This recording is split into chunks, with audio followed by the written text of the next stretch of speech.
Praise the Lord. जय मसीह की।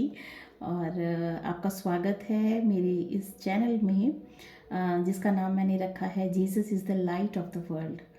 और प्रभु के पीछे जब हम चलते हैं तो हम अंधकार में नहीं भटकते हैं। प्रभु ने ये वचन हमें दिया है कि हम इसका स्टडी करें और अपने जीवन को रोशनी से भरें। तो प्रभु एक रोशनी है, उसका वचन हमारे लिए जो है मार्ग में दीपक है, जिसमें कि हम जब चलते हैं रोशनी में तो हम कभी ठोकर नहीं खा सकते। तो प्रभु का धन्यवाद करती हूँ इस वचन के लिए। और जो मैंने अभी ये आज हम जो पढ़ेंगे वो है सैबत स्कूल। और इस बार का जो सैबत स्कूल है बहुत ही सुंदर है, और वो है भजन संहिता की किताब से लिया गया है। भजन संहिता जो है मेरी प्रिय बुक है, और नीति वचन इसमें मुझे बहुत अच्छा लगता है, क्योंकि हम इसके थ्रू जो है जानते हैं कि भजनकार किस प्रकार से परमेश्वर की स्तुति करते हैं और उसका धन्यवाद करते हैं। तो मतलब इस क्वार्टर में हम जो है हमें जो है सैम्स भजन संहिता की पुस्तक मिली है, इसको हमें स्टडी करना है। और इसमें जो आज की जो डेट है 14 फरवरी, इसमें आज हम पढ़ते हैं, इसमें जो शीर्षक है वो है परमेश्वर की महिमा हो।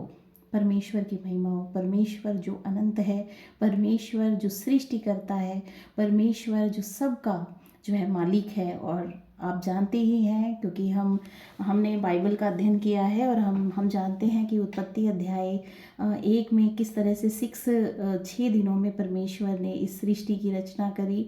धरती के ऊपर जो भी है परमेश्वर ने उसको बनाया, और उसके बाद 7वां दिन सैबत का रखा। हम सब सैबत को मानते हैं because we are the 7th day Adventist.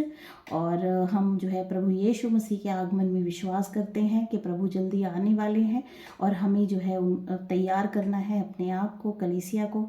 तो मेरा ये जो प्रयास है वो जो कलीसिया के लिए है, कि कलीसिया को मैं परमेश्वर के वचन से स्ट्रॉन्ग कर सकूं। और हमें ज़रूरत है कि हम परमेश्वर के वचन के लिए जो है स्थिर हों, और जो है उसको थामे रहें, क्योंकि ये हमारे लिए जो है सब कुछ है। तो परमेश्वर के वचन का अध्ययन करना हमारे लिए बहुत बहुत ज़रूरी है। तो आज के वचन में हम पढ़ेंगे परमेश्वर की महिमा हो। ये 14 फरवरी 2024 का जो है पाठ है। इस पाठ को हम पढ़ते हैं, और इसमें भजन 113 और भजन 130 के बारे में लिखा है कि हम भजन संहिता की किताब से 113 भजन जब हम पढ़ते हैं तो इसमें जो लिखा है वो ये लिखा है कि स्तुति के योग्य सिर्फ एक ही नाम है, और वो है यहोवा परमेश्वर का नाम। इसमें लिखा है, यहाँ की स्तुति करो हे यहोवा के दासो, स्तुति करो, यहोवा के नाम की स्तुति करो। यहोवा का नाम अब से लेके सर्वदा तक धन्य कहा जाए। उदयाचल से लेके अस्ताचल तक यहोवा का नाम स्तुति के योग्य है। यहोवा सारी जातियों के ऊपर महान है, और उसकी महिमा आकाश से भी ऊंची है। हमारे परमेश्वर यहोवा के तुल्य कौन है?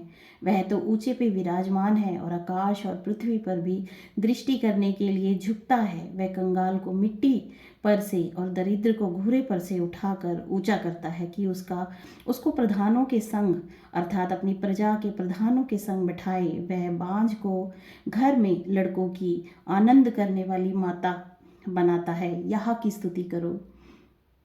तो बहुत ही सुंदर भजन है ये। सच में परमेश्वर की स्तुति करना हमारे जीवन का जो है एक उद्देश्य होना चाहिए, और हम उसको धन्यवाद कहें। उसने हमें ये जीवन दिया है, हमने इस जीवन के लिए कुछ नहीं किया है, परमेश्वर की दया है जो हम पे बनी रहती है। तो प्रभु यीशु मसीह का मैं धन्यवाद करती हूँ। इसमें हम शुरू करते हैं। इसमें लिखा है ये भजन किस लिए परमेश्वर की स्तुति करते हैं। तो ये दोनों ही भजन परमेश्वर की दया और उसकी राजकीय शक्ति या महिमा के लिए स्तुति करते हैं। केवल परमेश्वर ही स्वर्ग में सिंहासन पर बैठ सकता है, अतः परमेश्वर का सिंहासन हमें उसकी महिमा दिखाता है। परमेश्वर शक्तिशाली है, परमेश्वर पृथ्वी पर या आकाश में, और परमेश्वर उन सब से ऊपर है, और परमेश्वर की महिमा हो। भजन 113 की 4 में लिखा है, यहोवा सारी जातियों के ऊपर महान है, और उसकी महिमा आकाश से भी ऊंची है।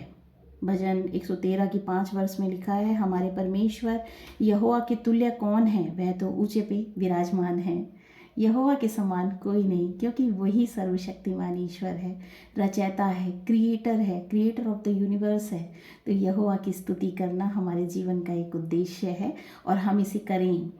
भजन 123 की 1 में लिखा है, हे स्वर्ग में विराजमान, मैं अपनी आँखें तेरी ही ओर लगाता हूँ।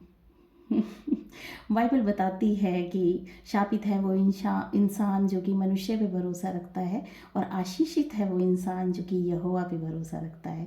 तो हमारा जो विश्वास है वो परमेश्वर पे होना चाहिए, यहोवा परमेश्वर पे होना चाहिए। तो प्रभु हमारे साथ हैं। इसीलिए भजनकार कहता है, हमारे परमेश्वर यहोवा के तुल्य कौन है। यह भजन भजनकार के विश्वास को दर्शाता है। भजनकार का मानना है कि पृथ्वी पर या स्वर्ग में कोई भी इज़राइल के परमेश्वर से अधिक शक्तिशाली नहीं है। यहोवा का सिंहासन पृथ्वी से ऊंचा है। भजनकार कहता है, प्रभु हमसे इतना ऊपर है कि वह आकाश और पृथ्वी को देखने के लिए नीचे देखता है।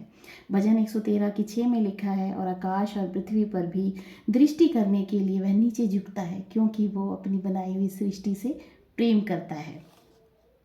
परमेश्वर अपने बच्चों से अति प्रेम करता है, इसीलिए वह अपने बच्चों की देखभाल के लिए झुकने को तैयार है। परमेश्वर पृथ्वी पर होने वाली घटनाओं को देखता है, क्योंकि प्रभु दया से परिपूर्ण है। वह गरीबों और ज़रूरतमंदों को उनकी परेशानियों से बचाने के लिए तैयार है। प्रभु स्वयं को अपने सेवकों से नहीं छिपाता, भले ही वे चाहे वो कितने भी दूर हों, क्योंकि वो परमेश्वर है जो कि अपने सेवकों के हृदय में रहते हैं। तो परमेश्वर की उपस्थिति हमारे हृदय में बनी रहती है, और हम प्रभु का लाखों लाख धन्यवाद करते हैं उसकी उपस्थिति के लिए। हम हमारे लिए परमेश्वर की परवाह को पूरी तरह से नहीं समझ सकते। परमेश्वर गरीबों और ज़रूरतमंदों का ख्याल रखता है, वह उनका जीवन बदल देता है। परमेश्वर उनकी मदद करने के लिए शक्तिशाली चमत्कार करता है। परमेश्वर हमें दिखाता है कि वह बहुत शक्तिशाली है जब वह दुखी और क्लेशित लोगों की मदद करता है। लोगों को लगता है कि वे परमेश्वर के पास आ सकते हैं, क्योंकि वे जानते हैं कि वह एक है जिसने उन्हें बनाया है, और वही एक है जो उन्हें जीवित रखता है। तो हम परमेश्वर के ही पास जाएं। हम जानते हैं कि हम परमेश्वर के सेवक और उसकी प्रेमी संतान हैं। हम परमेश्वर की उपासना करते हैं क्योंकि वह महान है। इससे भी अधिक हम परमेश्वर की आराधना करते हैं क्योंकि वह प्रेममय और पवित्र है। हम किसी भी समय और कहीं भी परमेश्वर की स्तुति कर सकते हैं, क्योंकि वो हमारे मनों को जांचने वाला परमेश्वर है। वो हमारे हृदय में रहता है।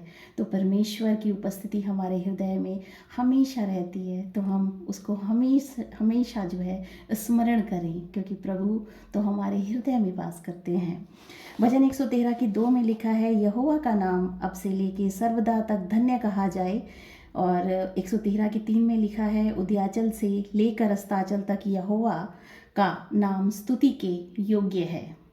हम यीशु में परमेश्वर की महिमा और दया देखते हैं। यीशु हमें बचाने के लिए स्वर्ग में अपना सिंहासन छोड़ कर इस धरती पर आया। पापियों को परमेश्वर के पास वापस लाने के लिए यीशु क्रूस पर मरा।